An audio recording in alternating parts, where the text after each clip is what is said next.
Okay, ಇನ್ನು ಕಾಂಗ್ರೆಸ್ನಿಂದ ಶಾಸಕರಾಗಿರುವಂತ Kunigal HD Ranganath ಅವರು ಕೂಡ ನಮ್ಮ ಜೊತೆಗೆ ಸೇರಿದ್ದಾರೆ. ನಮಸ್ತೆ ಸರ್, ನಿಮಗೆ ಕಾರ್ಯಕ್ರಮಕ್ಕೆ ಸ್ವಾಗತ. ನಮಸ್ಕಾರ. ನಮಸ್ತೆ. ನಿಮ್ಮ ಹತ್ರ ಬರ್ತೀನಿ, ಒಂದೇ ನಿಮಿಷ ಇರಿ. ಎಸ್ ಧರ್ಮಸೇನಾ ಅವರೇ ಹೇಳಿ ಸರ್. ಆಗ್ಲೇ ಗಂಗಾಧರ ಮೂರ್ತಿ ಅವ್ರು ಹೇಳ್ತಾ ಇದಕ್ಕೆ ನೀವು ಕೌಂಟರ್ ಕೊಡ್ತಾ ಇದ್ರಿ, ಅಲ್ಲಿಗೆ ನಿಂತಿದ್ರಿ. ಅದನ್ನೇ ಸರ್, ಈಗ ಜನತಾ ಪಾರ್ಟಿನಲ್ಲಿ ಅವರು ಕಾವಲು ಸಮಿತಿ ಅಧ್ಯಕ್ಷರೇನು ಆಗಿದ್ದು. ಸೊ ಅವಾಗಿನ ಪರಿಸ್ಥಿತಿ ಎಲ್ಲ ಕ್ರಾಂತಿರಂಗ ಕೂಡ ಇತ್ತಲ್ಲಿ. ಕ್ರಾಂತಿರಂಗ ದೇವರಾಜ್ ಅರಸು ಸ್ಥಾಪನೆ ಮಾಡಿದಂಥದ್ದು. ದೇವರಾಜ್ ಅರಸು ಬದುಕಿದ್ರೆ ಇವ್ರು ಯಾರು ಸಿಂಪಲ್ ಆಗಿ ಹೇಳ್ತಾ ಇದ್ರು, ಸೆಕ್ಯುಲರ್ ಅಂತ ನಮ್ಮನ್ನು ನೀವು ಅಲ್ಲ ಅನ್ನೋದಾದ್ರೆ ನೀವೇನ್ ಮಾಡ್ತೀರಾ?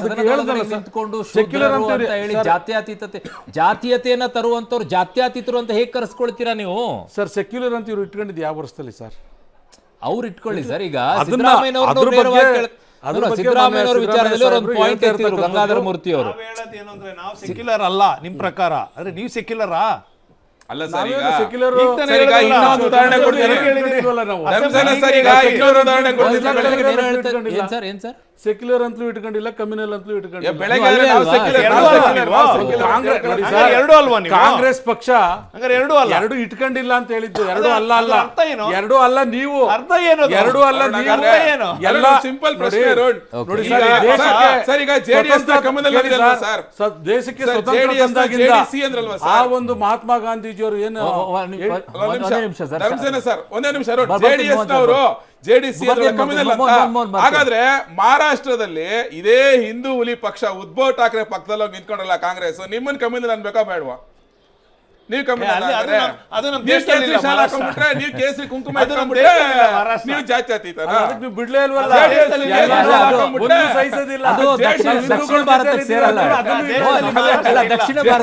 ಜೆಡಿಎಸ್ ಕೇಸರಿ ಕಾಂಗ್ರೆಸ್ ಮಾನ್ಯ ಶಾಸಕರೇ, ರಂಗನಾಥ್ ಸರ್, ಮಾನ್ಯ ಶಾಸಕರೇ, ಈಗ JDS ಅಲ್ಲ JDC ಅಂತ ಕರಿತಾ ಇರೋದು ಒಂದ್ ಕಡೆಗೆ ಸಿದ್ದರಾಮಯ್ಯನವರು, ಫೈನ್. ಆದ್ರೆ ಇನ್ನೊಂದ್ ಕಡೆಗೆ ಒಕ್ಕಲಿಗ ನಾಯಕರನ್ನೆಲ್ಲ ಕರೆದು ಸಿದ್ದರಾಮಯ್ಯನವರು ಸಭೆಯನ್ನ ಮಾಡ್ತಾ ಇದ್ರಲ್ಲ, ಏನದು ಸಭೆ?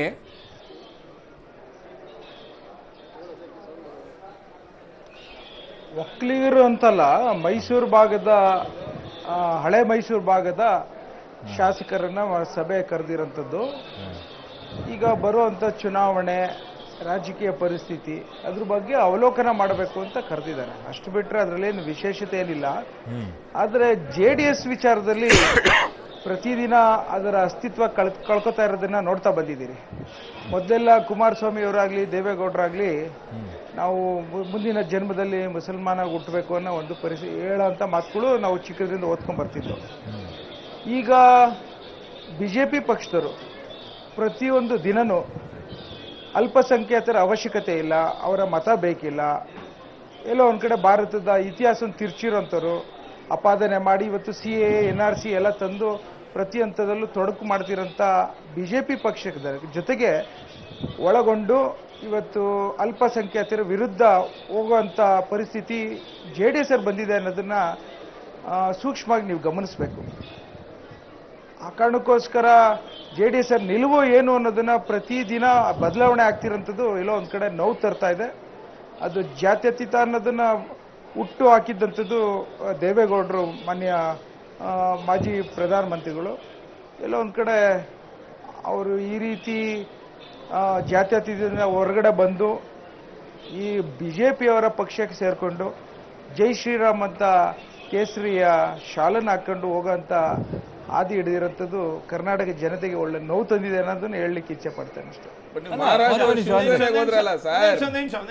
ಮಹಾರಾಷ್ಟ್ರ ಶಿವಸೇನೆ ಜೊತೆಗೆ ಹೋದ್ರಲ್ಲ ನೀವು. ಶಾಸಕರ, ನೀವು ನಮ್ಮ ಜೊತೆ ಬಂದ್ರಲ್ಲ ಅವತ್ತು, ಅಧಿಕಾರದಲ್ಲಿ ಸೋತು ಸುಣ್ಣಾಗಿ ಮನೇಲಿದ್ದಂಥವ್ರು ನಮ್ಮನೆ ಹತ್ರ ಬಂದು ಕೈ ಕಟ್ಕೊಂಡು ನಿಂತ್ಕೊಂಡು ಅಧಿಕಾರ ಬೇಡಿ ಮತ್ತೆ ಅಧಿಕಾರದಲ್ಲಿ ಹಂಚ್ಕೊಂಡು ನಮಗೆ ಚಾಕು ಹಾಕಿ ಬೆನ್ನಿಗೆ ಚೂರಿ ಹಾಕಿ ನೀವು ಅಧಿಕಾರ ಪಡ್ಕೊಂಡು ಹೋದ್ರಲ್ಲ, ಅವತ್ತು ಸೆಕ್ಯುಲರು ಕಮ್ಯುನಲ್ಲು ಎಲ್ಲ ಗೊತ್ತಿರ್ಲಿಲ್ವಾ?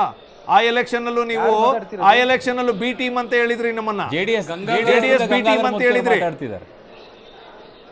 ಮಾನ್ಯ ಶಾಸಕರೇ, ಯಾರು ಯಾವ ಪಾರ್ಟಿ? JDS ನಿಂದ ಗಂಗಾಧರ ಮೂರ್ತಿ ಅವರು ಮಾತಾಡ್ತಿದ್ದಾರೆ. ಅಲ್ಲ, ತಾವು ಮಾತಾಡ್ತಿರೋರು ಯಾವ ಪಾರ್ಟಿ? ನಮ್ದು ಅಂದ್ರೆ ಯಾವ ಪಾರ್ಟಿ ಅಂತ ಹೇಳ್ಬೇಕು. ಫಸ್ಟ್ ನೀವು ಕೇಳಿಸ್ಕೋಬೇಕು, ಕೇಳಿಸ್ಕೊಂಡ್ರೆ ಗೊತ್ತಾಗತ್ತೆ. ಹೇಳಿಸ್ಕೊತಾ ಇದ್ದೀನಿ. ಅದನ್ನೇ ನಿಮಗೆ ನಿಮ್ಮ ನಾಯಕರುಗಳೇ ನಮ್ಮ ಪಾರ್ಟಿಯ ಜೊತೆ ನಮ್ಮ ದೇವೇಗೌಡರು ಮನೆ ಬಾಗಿಲಿಗೆ ಬಂದು ಅಲ್ಲ, ನೀವು ಸಮ್ಮಿಶ್ರ ಸರ್ಕಾರದ ಹೇಳ್ತಾ ಇದ್ದೀರಾ? ಅದು ಇನ್ಯಾವ್ದು ಹೇಳಲಿ ಮತ್ತೆ ಬಿ ಟೀಮ್ ಅಂತ ಹೇಳಿದವ್ರು ನೀವೇ ಅಲ್ಲ, ಯಾಕೆ ಬಂದ್ರಿ ಅವತ್ತು ನಮ್ಮ ಜೊತೆ? ಅಧಿಕಾರ ಹಂಚ್ಕೊಂಡು ಬೆನ್ನಿಗೆ ಚೂರಿ ಹಾಕಿ ಅವತ್ತಿನ ದಿನ ಕುಮಾರಸ್ವಾಮಿ ಅವರು ನಮ್ಮನ್ನ ತೆಗೆದು ಆಮೇಲೆ ನೀವು ಅಧಿಕಾರಕ್ಕೆ ಬಂದು ಕೂತ್ರಲ್ಲ, ಅವಾಗೇನಿತ್ತು? ಚುನಾವಣೆ ಹೋಗ್ಲಿ 2018 ಹಾಗಾದ್ರೆ ಈ ದೇಶದಲ್ಲಿ ಬಹುಸಂಖ್ಯಾತರ ಅಭಿಪ್ರಾಯದ ಒಂದೇ ನಿಮಿಷ, ಈ ದೇಶದಲ್ಲಿ ಬಹುಸಂಖ್ಯಾತರ ಅಭಿಪ್ರಾಯ ಇರ್ತಕ್ಕಂಥ ಜೈ ಶ್ರೀರಾಮ್ ಅನ್ನೋ ಪದನ ಯಾವ ಹಿಂದೂಗಳು ಹೇಳ್ಬಾರ್ದಾ? ನಿಮ್ಮ ಮುಖ್ಯಮಂತ್ರಿನೇ ಹೇಳಿದ್ರು ಜೈ ಶ್ರೀರಾಮ್ ಅಂತ. ಅವರು ಕಮ್ಯುನಲ್ ಅಲ್ಲ ಹೇಳಿದ್ದು, ಜೈ ಶ್ರೀರಾಮ ಪದ ಬಳಕೆ ಅಲ್ಲ. ಇನ್ನೇನ್ ಹೇಳಿದ್ರು? ಕೇಸರಿ ಹಾಕೊಂಡು ಹೋಗಿ ಅಲ್ಲ, ಯಾಕೆ ಸಿದ್ದರಾಮಯ್ಯನವ್ರು ಯಾಕಂದ್ರು? ಅಲ್ಲ, ಸಿದ್ದರಾಮಯ್ಯನವ್ರು ಯಾಕೆ ಹೋಗಿ ಅಲ್ಲಿಗೆ ಒಂದು ಮಾಲೂರಲ್ಲಿ ಒಂದು ಸಭೆಗೆ ಹೋಗಿ ಜೈ ಶ್ರೀರಾಮ್ ಅಂದ್ರು ಯಾಕೆ? ನಿಮ್ಮ ಡಿ ಕೆ ಶಿವಕುಮಾರ್ ಅವ್ರು ಏನ್ ಹೇಳಿದ್ರು? ನಾನು ಹಿಂದೂ, ನಾನು ರಾಮ ಮಂದಿರ ಕಟ್ತಾ ಇದ್ದೀನಿ ರಾಮನಗರದಲ್ಲಿ ಅಂದ್ರು. ನೀವು ಜೈ ಶ್ರೀರಾಮ್ಗೆ ವಿರೋಧ ಆಗೋದಾಗಿದ್ರೆ ಅಥವಾ ಜೈ ಶ್ರೀರಾಮ್ ಪರ ಇರೋ ಪಾರ್ಟಿಗಳಿಗೆ ವಿರೋಧ ಆಗಿದ್ರೆ ನೀವು ಅದನ್ನ ಮಾಡಬಾರ್ದು. ಉತ್ತರ ಕೊಡ್ಲಿ ಗಂಗಾಧರ ಮೂರ್ತಿ, ಒಂದು ನಿಮಿಷ. ಎಸ್ ಶಾಸಕರೇ, ಉತ್ತರ ಕೊಡಿ. ನಾನು ಅದನ್ನೇ ಮುಂದುವರಿದ ಭಾಗದಲ್ಲಿ ಹೇಳಕ್ ಹೊರಟಿದ್ದೀನಿ. ಜೈ ಶ್ರೀರಾಮ್ ಅನ್ನೋದೊಂದು ನಮ್ಮ ಹಿಂದುತ್ವದ ಸಂಸ್ಕೃತಿಯ ಒಂದು ದೊಡ್ಡ ಒಂದು ಭಕ್ತಿ. ಅದು ನೀವು ಹಿಂದುತ್ವಗಳ ವಿರೋಧಿ ಅಲ್ವೇ? ಪೂಜೆ ಮಾಡೋಂಥದ್ದು ಜೈ ಶ್ರೀರಾಮ ಮಾತಾಡಕ್ ಬಿಡ್ರಿ. ಇಲ್ಲ, ನೀವು ಮಾತಾಡಿ. ಹೇಳಿ ಶಾಸಕರು ಹೇಳಿ. ಶ್ರೀರಾಮ ಅನ್ನೋದು ನಮ್ಮ ಹಿಂದೂ ಸಂಸ್ಕೃತಿಯ ಬದುಕು. ಇವತ್ತು ನನಗೂ ಡಾಕ್ಟರ್ ರಂಗನಾಥ್ ಅನ್ನೋದನ್ನ ನಮ್ಮ ತಂದೆ ಯಾರು ಹೆಸರು ಕೇಳಿಲ್ಲ. ರಂಗನಾಥ್ ಅಂತ ಅವ್ರ ಮನಸ್ಸಲ್ಲಿತ್ತು. ನಮ್ಮ ಅಣ್ಣನ ರಾಮಚಂದ್ರ ಅಂತ ಇಟ್ಟಿದ್ದಾರೆ. ನಾನು ಮೊನ್ನೆ ಪ್ರಾಣ ಪ್ರತಿಷ್ಠಾಪನಾ ಮಾನ್ಯ ನಮ್ಮ ಪ್ರಧಾನಮಂತ್ರಿಗಳು ಮಾಡೋಂಥ ಸಂದರ್ಭದಲ್ಲಿ ನಮ್ಮ ಕುಣಿಗಲಲ್ಲಿ ಹೋಮಕ್ಕೆ ಕೂತ್ಕೊಂಡು ನಾನು ಭಾಳಷ್ಟು ಸಂತೋಷ ಪಟ್ಟಿದ್ದೇನೆ. ನಾನು ಏನಕ್ಕೆ ಹೇಳಕ್ಕೆ ಹೊರಟಿದ್ದೆ ಅಂತಂದರೆ, ಅಲ್ಪಸಂಖ್ಯಾತರ ವಿರೋಧದ ಬದುಕಿನ BJP ಪಕ್ಷದವರು ಬಲಪಂಥೀಯ ಚಿಂತನೆ ಇರೋಂಥದ್ದು ವ್ಯವಸ್ಥೆಯಲ್ಲಿ ನಾವು ಜಾತ್ಯತೀತ ಅನ್ನೋದನ್ನ 2018 ಚುನಾವಣಾ ಪೂರ್ವ ಸಿದ್ಧತೆಯಲ್ಲಿ ಪ್ರಣಾಳಿಕೆಯಲ್ಲಿ ಹೇಳಿದಂತೆ JDSಗೆ ಗೌರವ ಕೊಟ್ಟು ಅವತ್ತಿನ ದಿನ ಸಮ್ಮಿಶ್ರ ಸರ್ಕಾರದ ಒಂದು ವ್ಯವಸ್ಥೆಯಲ್ಲಿ ಜಾತ್ಯತೀತ ಮತ್ತು ಕೋಮುವಾದಿ ದೂರ ಇಡಲಿಕ್ಕೆ ನಾವೇ ಬಂದಿದ್ದು ನಿಜ. ನಾವು ಬ್ಯಾಕ್ ಸ್ಟಾಪ್ ಮಾಡಲಿಲ್ಲ. ಅವತ್ತಿನ ದಿನ ಬಹಳಷ್ಟು ಜನ 17 ಜನ ನಾವ್ ಹೇಳಿದ್ದಲ್ಲ, ಶಿವಕುಮಾರ್ ಅವರು ಹೇಳಿದ್ದು, ಹೊರ ನಡೆದಾಗ ಎಲ್ಲೋ ಒಂದ್ ಕಡೆ ನಾವು ನಮ್ಮ ಶಾಸಕರು ಈ ತರ ಮಾಡಿದ ವ್ಯಥೆ, ನಮ್ಮ DK ಶಿವಕುಮಾರ್ ಸಾಹೇಬರು ಈ ತರ ಸಮಸ್ಯೆ ಆಗಿದ್ದನ್ನ ಎಲ್ಲ ರೀತಿ ತಡೆ ಹಿಡಿಯಲಿಕ್ಕೆ ಬಹಳ ಪ್ರಯತ್ನ ಪಟ್ರು.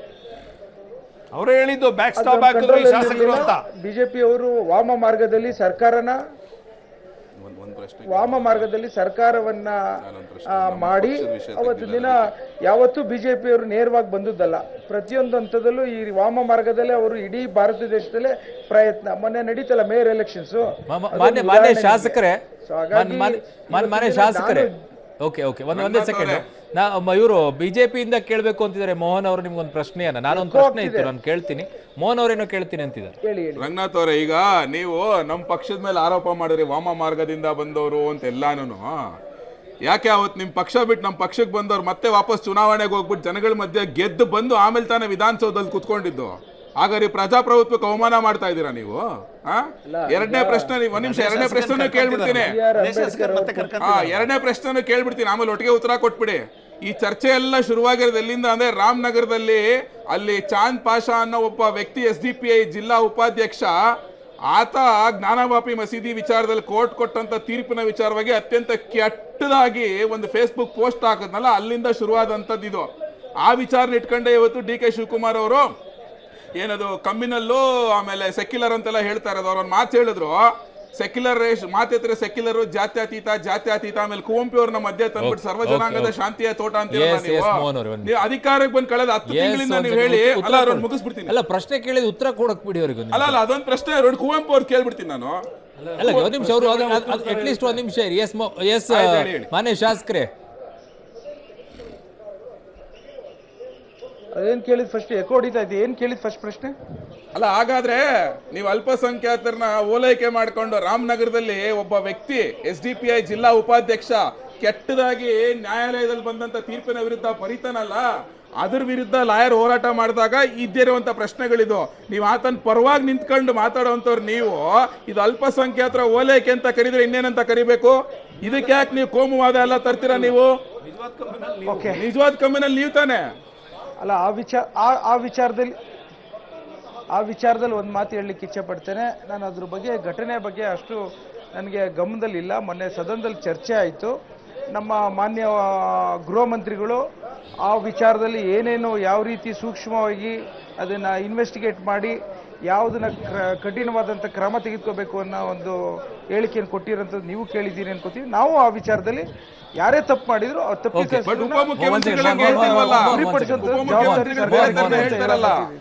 ಮಾನ್ಯ ಶಾಸಕರೇ, ಕ್ಯಾನ್ ಯು ಡಿಫೈನ್ ಕೋಮುವಾದಿ ಕಮ್ಯುನಲ್ ಅನ್ನೋದನ್ನ ಡಿಫೈನ್ ಮಾಡ್ಬೋದಾ ಮಾನ್ಯ ಶಾಸಕರೇ? ಸಿ, ನಾನು history, I am not a good history reader. ಅಲ್ಲ, ಹಿಸ್ಟ್ರಿ ನಂಗೆ ಬೇಕಾಗಿಲ್ಲ, ನಂಗೆ ಜಸ್ಟ್ ಕೋಮುವಾದಿ ಅನ್ನುವಂತ ವರ್ಡ್ನ ಡೆಫಿನೇಷನ್ ನಂಗೆ ಪ್ಲೀಸ್ ಹೇಳಿ ಮಾನ್ಯ ಶಾಸಕರೇ. Take everybody into confidence. ಅಲ್ಲ, ನನಗೆ ನಿಮ್ಮಷ್ಟು ತಿಳುವಳಿಕೆ ರಾಜಕೀಯದಲ್ಲಿ ಇಲ್ಲ. ಆಕಸ್ಮಿಕವಾಗಿ ನಾನು ರಾಜಕೀಯ ಎರಡನೇ ಬಾರಿ MLA ಆಗಿರೋದು. ನಾನೊಬ್ಬ ಡಾಕ್ಟರ್. ನಾನು ಸರ್ಜರಿ ಮಾಡ್ಬೇಕಾದ್ರೆ ನನಗೆ ಒಂದು ನಿಮಿಷ ನಾನು ಮಾತಾಡಕ್ಕೆ ಬಿಡ್ತೀರೋ ಇಲ್ಲ? ನೀವು ಮಾತಾಡಿ. ಹೇಳಿ ಸರ್, ಹೇಳಿ ಮಾನ್ಯ ಶಾಸಕರೇ.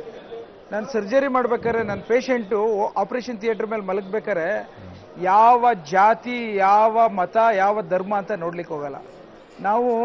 ಇವತ್ತು ಭಾಳಷ್ಟು ಜನ ಏನೇನೋ ಮಾತಾಡ್ತಾರೆ. ಈಶ್ವರಪ್ಪರ ಮಾತು ಕೇಳಿದ್ದೀರಿ, ಬೇರೆಯವರೆಲ್ಲ ಮಾತಾಡಿದ್ದು ಕೇಳಿದ್ದೀರಿ. ಅವತ್ತು ಅವ್ರಿಗೇನಾರ ಹುಷಾರಿಲ್ದಾಗ ಬ್ಲಡ್ ಟ್ರಾನ್ಸ್ಫ್ಯೂಷನ್ ಆಗಲಿ, ಲಿವರ್ ಟ್ರಾನ್ಸ್ಫ್ಯೂಷನ್ ಆಗಲಿ, ಕಿಡ್ನಿ ಟ್ರಾನ್ಸ್ಪ್ಲಾಂಟೇಷನ್ ಆಗಲಿ ಯಾವ ಜಾತಿಯಿಂದ ಬರುತ್ತೆ ಅಂತ ಕೇಳ್ತಾರಾ? ಯಾವ ಧರ್ಮದಿಂದ ಬರುತ್ತೆ ಅಂತ ಪ್ರಶ್ನೆ ಅದಿರಲಿಲ್ಲ. ಯಾವ ಡಾಕ್ಟರ್ಗಳು ಜಾತಿ ನೋಡ್ಕೊಂಡು ಮಾಡೋದಾಗಿದ್ರೆ ಈ ಭೂಮಿಯಲ್ಲಿ ಒಂದೇ ಜಾತಿ ಉಳಿತಾ ಇತ್ತು, ಯಾರು ಹ್ಯೂಮನ್ ಟಚ್. ನಿಮಗೆ ಮಾನವೀಯತೆಯ ಬದುಕಿನಲ್ಲಿ ನೀವು ಹುಷಾರಿಲ್ದಾಗ, ನೀವು ಸಾವಲ್ಲಿದ್ದಾಗ ಎಲ್ಲದೂ ಬೇಕಾಗುತ್ತೆ.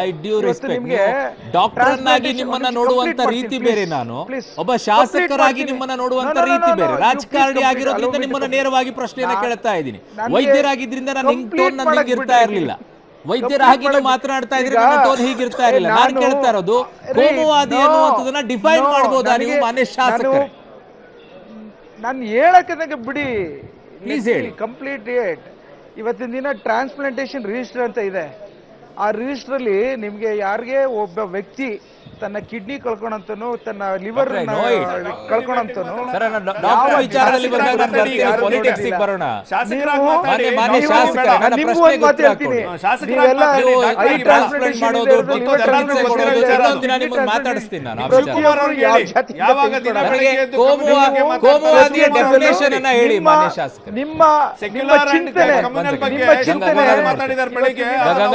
ಎಲ್ಲ ಬದಲಾವಣೆ ನಡ್ಕೋಬೇಕಪ್ಪ ಗುರು ಅಂತ ಹೇಳ್ಕೊಡಿ. ನಿಮ್ಮ ಹತ್ರದ ಯಾವ್ದಕ್ಕೋಸ್ಕರ ಈ ತರ ಹೋರಾಟ ಮಾಡಿ ಮತ ಭೇದವನ್ನ ಮಾಡುವಂತ ಅವಶ್ಯಕತೆ ಏನಿದೆ? ಮತಭೇದ ವಿರಾಮ ತಗೊಳ್ಬೇಕು. ಮತಭೇದ ಮಾಡಬಾರದು ಅನ್ನೋದಾದ್ರೆ ಇವತ್ತು ಸದನದಲ್ಲಿ ಮಾನ್ಯ ಮುಖ್ಯಮಂತ್ರಿಗಳು ಮಾತಾಡಿದ್ರಲ್ಲ, ನಾನು ಶೂದ್ರ ನೀನು ಶೂದ್ರ ಮಾಡ್ತೀರಾ ಅಂತ ಹೇಳಿ. ಅದೇನು ಭೇದ ಭಾವ ಜಾತೀಯತೆ ಅಲ್ವಾ? ಅದು ಅದ್ಯಾವ ಜಾತ್ಯತೀತತೆ? ಅದ್ಯಾವ ಸೆಕ್ಯುಲರ್? ಅದ್ಯಾವ ಸೆಕ್ಯುಲರ್? ಕೋಮುವಾದಿಯ ಡೆಫಿನೇಷನ್. ಒಂದು ನಿಮಿಷ ಧರ್ಮಸೇನ ಅವರೇ, ನಾನೊಂದು ವಿರಾಮ ಹೋಗ್ಬೇಕು. ಹಿಂದೂ ಧರ್ಮವನ್ನ ಓಲೈಕೆ ಮಾಡಿದ್ರೆ ಅದು ಕೋಮುವಾದಿ, ಮುಸ್ಲಿಂ ಧರ್ಮವನ್ನ ಓಲೈಕೆ ಮಾಡಿದ್ರೆ ಅದು ಕೋಮುವಾದಿ ಅಲ್ವೇ?